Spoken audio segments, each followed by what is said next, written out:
அன்பர்களே வணக்கம். இப்போ உடுக்கையில ஒரு சின்னதா நான் ஒரு வாசகத்தை ரெடி பண்ணியிருக்கேன். இந்த வாசகமாகப்பட்டது எனக்கு தோணுதான். ஸோ அது நானே உடுக்கையில அது ஒரு பொருளாக இருந்தது. அந்த பொருளாகப்பட்டதை நான் ஒரு பாடலா அதை பாடலாம் அப்படிங்கிறது ஒரு என்னுடைய எண்ணம். அது நான் கொஞ்சம் பிரிண்ட் அவுட் போட்டு வச்சேன். ஸோ அது இங்க நான் பாடலான் இருக்கேன். ஸோ இது எந்த அளவுக்கு சாத்தியக்கூறுன்னு எனக்கு தெரியாது. ஸோ அதனால இது நான் பாடுறேன். அது எப்படி இருக்குங்கிறத நீங்க பாருங்க.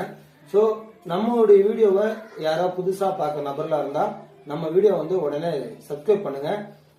தயவு செஞ்சு சப்ஸ்கிரைப் பண்ணுங்க. நம்ம வீடியோ சப்ஸ்கிரைபரை விட சப்ஸ்கிரைபர் இல்லாத நபர்கள் நிறைய பேர் பாக்குறதா எனக்கு நோட்டிபிகேஷன் வருது. ஸோ அதனால சப்ஸ்கிரைப் பண்ணுங்க. வீடியோ உங்களுக்கு பிடிச்சிருந்தா உங்க நண்பருக்கு நீங்க ஷேர் பண்ணுங்க. சரிங்களா? ஸோ இப்போ பாத்தீங்கன்னா இது பலாமரத்துடைய உடுக்க, புது உடுக்க